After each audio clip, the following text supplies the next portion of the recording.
Hello les breeders, aujourd'hui on va parler CO2 pour aquarium. Dans cette vidéo, je vais faire un bref récapitulatif de pourquoi est-ce qu'on va fertiliser au CO2 dans un aquarium et vous présenter le CO2 à l'aide des bouteilles SodaStream. Un CO2 avec un excellent rapport qualité-prix parce que du CO2 reste du CO2, que les bouteilles SodaStream sont relativement grandes et qu'on en a pour une assez longue durée. Et pour cette vidéo, je vous ai sélectionné un détendeur de premier prix qui fera parfaitement l'affaire, ainsi que quelques accessoires pour la fertilisation CO2 que l'on va voir après ceci.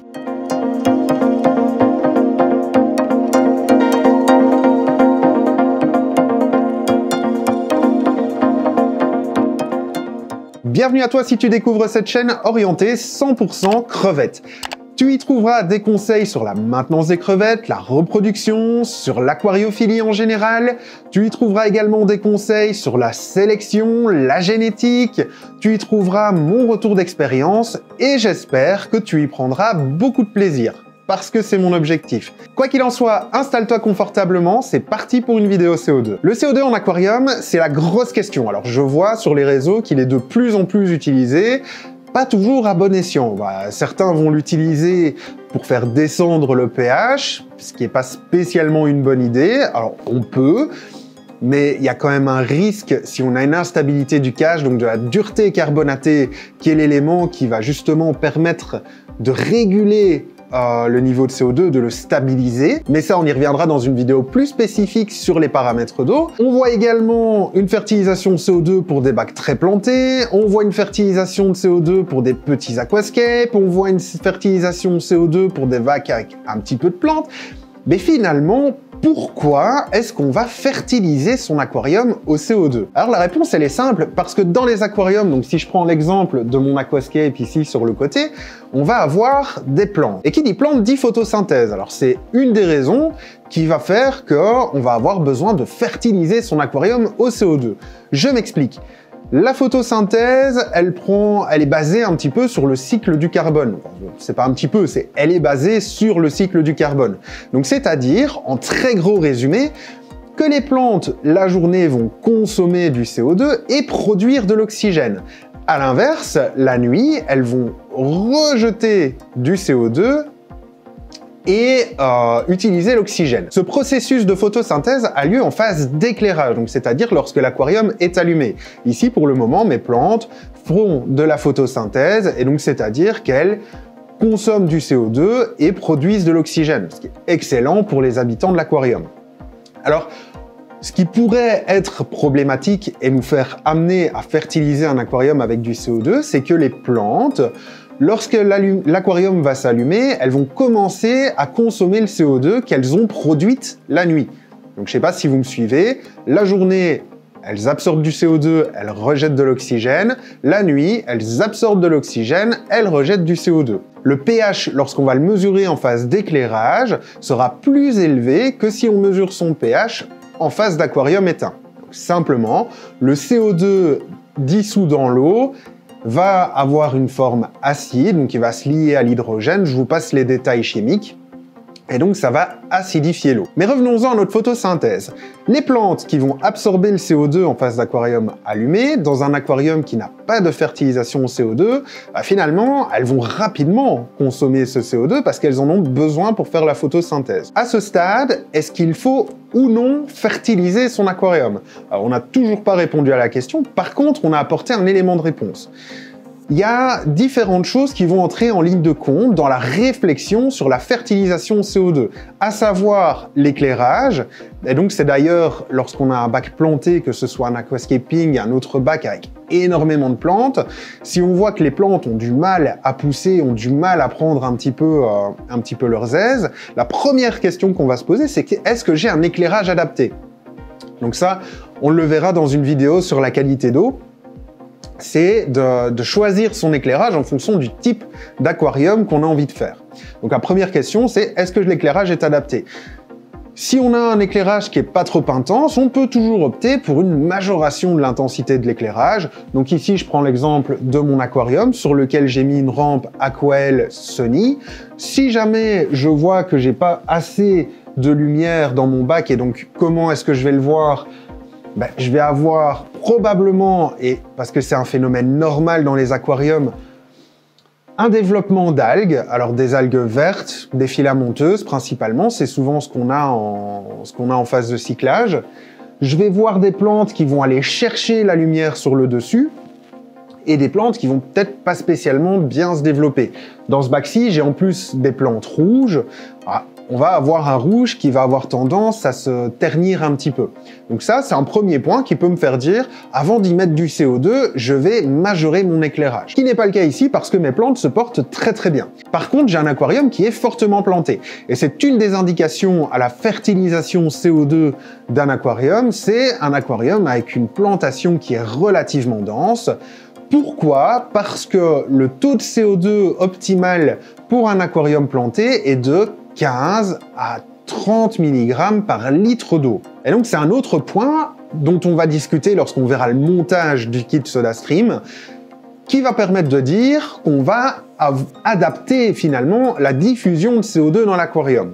Mais comme ça, vous comprenez un petit peu l'ensemble du raisonnement et les différentes choses dont vous avez besoin pour décider si oui ou non vous avez besoin d'une fertilisation CO2 dans l'aquarium. Alors, un autre cas dans lequel on va systématiquement rajouter du CO2 dans un aquarium, ça va être pour des bacs aquascaping avec des plantes gazonnantes de type Hemianthus calitricoide cuba, de type Eleocharis espemini ou autre Eleocharis, de type Glossostigma, bref, des plantes qui vont être très exigeantes et demander un excellent apport en lumière, donc un grand apport en lumière, et un grand apport en CO2 parce qu'elles vont en consommer beaucoup et en avoir besoin beaucoup. Alors d'ailleurs, dans ce type de bac, avec une bonne fertilisation bien adaptée, on peut observer des petites bulles d'air à la surface des feuilles, ça donne un effet des plus magnifiques, et c'est justement le visu de cette photosynthèse dont je vous parlais juste avant. Il y a deux éléments dont je ne vous ai pas parlé et qui rentrent en ligne de compte lorsque l'on va choisir de fertiliser son aquarium avec du CO2. Le premier, c'est d'avoir une surveillance de son pH, donc simplement de vérifier si le pH est relativement stable. Et dans l'élément de surveillance de ce pH, on va retrouver le KH. Donc le KH, c'est la dureté carbonatée, c'est ce qui va avoir, donc c'est le reflet de la mesure des ions bicarbonate. Et les bicarbonates, ce sont une base qui vont absorber les excès d'acide. En gros, je vous passe les détails chimiques. Mais c'est l'élément qui va dire, ok, le pH, il va fortement baisser ou il va rester stable. Pour qu'un pH soit relativement stable dans un aquarium, il faut un KH aux alentours de 5. Pour faire baisser son pH, il faut diminuer son KH. Alors ça, il y a différentes méthodes. Encore une fois, on verra ça dans une série de vidéos spécifiques à la qualité de l'eau. Il va falloir prendre en compte ces paramètres. Premier paramètre, l'éclairage. Simplement, ce serait dommage d'investir dans du matériel qui est quand même relativement coûteux, même si on peut en avoir à des prix très abordables, comme le kit que je vais vous présenter ici. Et puis après, s'il y a besoin de bien faire attention à ces deux valeurs, pH, KH, parce que le pH, le KH et le CO2 forment un triangle qui va garantir en fait la stabilité du pH. Et maintenant que je vous ai expliqué pourquoi on va utiliser la fertilisation CO2 dans son aquarium, je vais passer au montage et au tuto du kit SodaStream. Pour la réalisation du montage du kit de CO2, je vais avoir besoin d'une bouteille de SodaStream. Donc ici, une bouteille classique. Alors attention, parce que désormais, il y a possibilité d'avoir des bouteilles de SodaStream qui se clipsent dans la machine. Il faut bien prendre le modèle bleu qui va se visser dans la machine et qui permettra d'être adapté sur un détendeur de CO2. Je vais utiliser du tuyau spécial CO2. Alors ici, on est sur du tuyau noir de la gamme JBL Proflora. On peut tout à fait utiliser du tuyau CO2 haute pression que l'on va acheter au mètre, ça fera tout à fait l'affaire. On paye plus cher ce type de tuyau simplement parce que c'est un tuyau qui est beaucoup plus rigide, spécifiquement formulé pour le CO2, qui est un gaz qui a tendance à s'évaporer facilement par les microporosités du tuyau à air qu'on connaît tous et qui fonctionne très bien pour tout ce qui est alimentation d'air dans nos aquariums. Je vais également avoir besoin d'un timer. Alors ici, j'ai pris un timer de premier prix qui fera parfaitement l'affaire et qui me permettra de brancher mon Electrovan sur timer et qui correspond à l'allumage et à la phase éteinte de mon aquarium. Ça va aussi me permettre de démarrer la diffusion de CO2 une heure avant l'allumage de l'aquarium de façon à ce que lorsque l'aquarium s'allume, les plantes aient le CO2 nécessaire pour leur croissance et pour réaliser la photosynthèse dont je vous parlais juste avant dans la vidéo. Je vais également utiliser un détendeur CO2. Alors ici, c'est un détendeur premier prix de la marque Aquanova. Il existe d'autres détendeurs, par exemple avec 2 têtes de pression qui vont indiquer la pression de sortie du CO2 vers l'aquarium, mais également la pression qu'il y a dans la bouteille. Pour brancher ma bouteille de SodaStream sur mon détendeur, je vais avoir besoin d'un adaptateur. Alors ici, j'ai choisi ce type d'adaptateur. Donc c'est un adaptateur tout simple qu'on vient brancher sur le détendeur avec l'Electrovan. Et puis ensuite, on viendra visser la bouteille de CO2.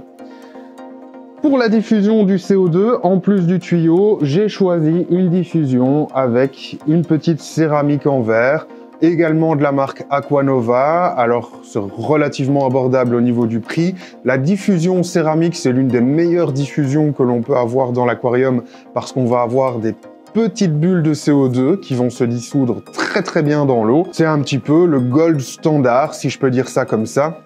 Alors il est à noter qu'il existe d'autres diffuseurs de CO2 avec, donc je pense notamment aux flippers CO2 qui font tout à fait l'affaire.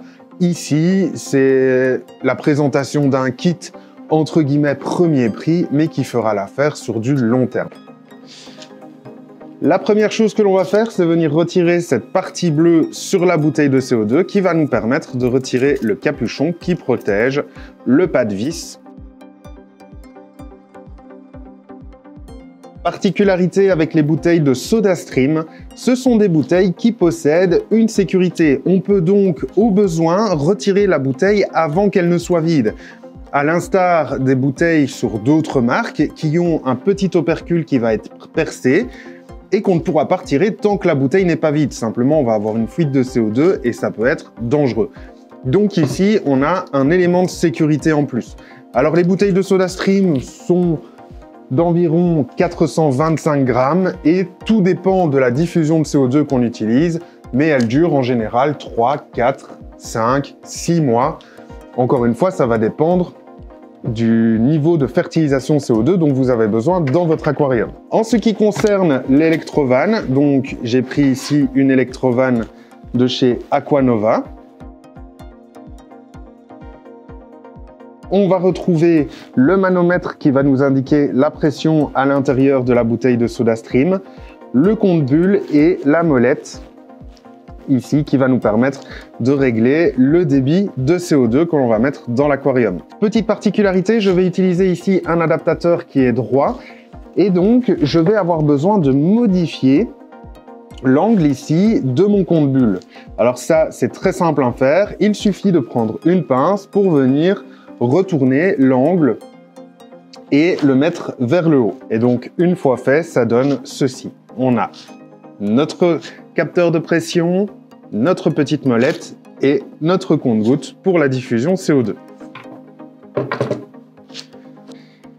La prochaine étape, ça va être d'installer notre adaptateur. Alors ici, on a le filetage qui va permettre d'être adapté à l'Electrovan et au détendeur. Et ici, on a le filetage pour la bouteille de SodaStream. Alors vous remarquerez que dedans, on a un petit pic qui ressort. Avec ce modèle, on n'a pas la possibilité d'avoir une molette qui va nous permettre de déterminer la pression de sortie. Alors pour ça, il y a d'autres adaptateurs qui existent, notamment sur Amazon. Je vous invite à regarder la description, je vous mettrai tous les liens. Donc c'est un adaptateur que j'ai acheté chez mon partenaire Booba Shrimp. Je vous mettrai également les liens dans la description. Et il faut bien venir mettre les deux joints à l'intérieur de l'adaptateur pour assurer une étanchéité parfaite du système. C'est une étape qui peut être un peu fastidieuse, mais une fois que les joints sont mis, on observe que tout est bien étanche et il reste une petite partie de la tête qui va servir à venir s'adapter sur le système SodaStream pour ouvrir la bouteille à l'extérieur. Donc c'est parfait. Je vais ensuite venir visser mon adaptateur sur mon détendeur et mon électrovanne. Il ne faut pas avoir peur de serrer fermement afin d'éviter les fuites et d'assurer une étanchéité parfaite du système. Au besoin, on peut toujours s'aider d'une petite clé qui va nous permettre de serrer de façon optimale. Une fois qu'on a modifié l'inclinaison de notre compte-bulle, qu'on a branché notre adaptateur, on va pouvoir venir brancher notre bouteille de SodaStream. On fera juste attention au préalable de bien fermer la vanne pour éviter d'avoir une fuite de CO2. Encore une fois, c'est très simple. Je viens simplement brancher ma bouteille de SodaStream comme ceci.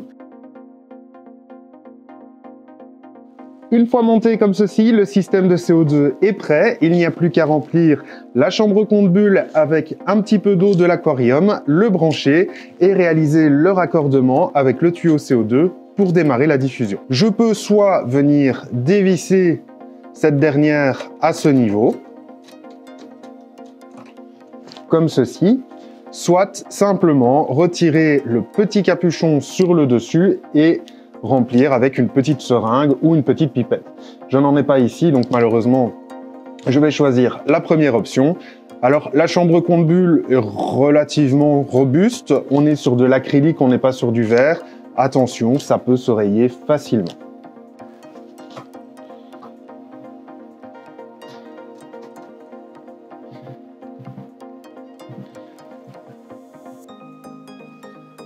On va ensuite venir adapter notre tuyau qui va nous servir à la diffusion de CO2.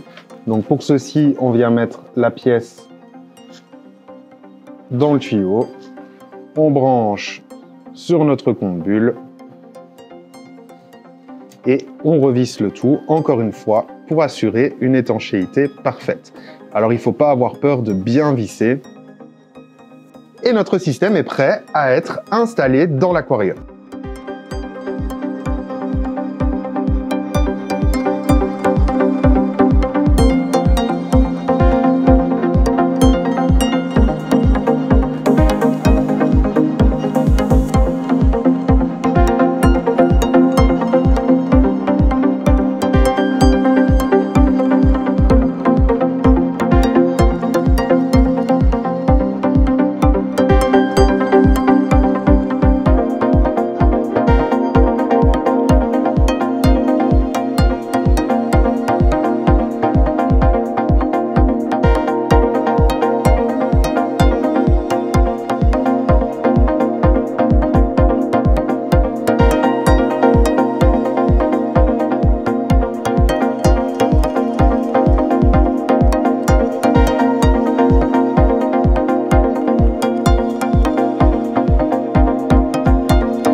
Merci à toi d'avoir regardé cette vidéo, j'espère avoir pu t'aider alors simplement à choisir si tu avais besoin ou non d'une fertilisation CO2 dans ton aquarium. J'espère avoir pu t'aiguiller si tu partais sur une fertilisation CO2 SodaStream à choisir différents matériels. Alors, il n'y a pas que le matériel que j'ai présenté, il en existe d'autres. D'ailleurs, pour tout le matériel utilisé dans cette vidéo, je t'invite à te rendre en boîte de description.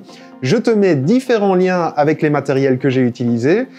Et je te mets aussi les liens de mon partenaire Booba Shrimps, chez qui tu as 5% de réduction avec le code FLOSHRIMP5. Si tu découvres la chaîne et que le contenu te plaît, alors n'hésite pas à t'abonner, activer les notifications et activer la cloche pour être averti à chaque fois qu'une nouvelle vidéo sortira. En attendant, prends soin de toi, c'est le plus important.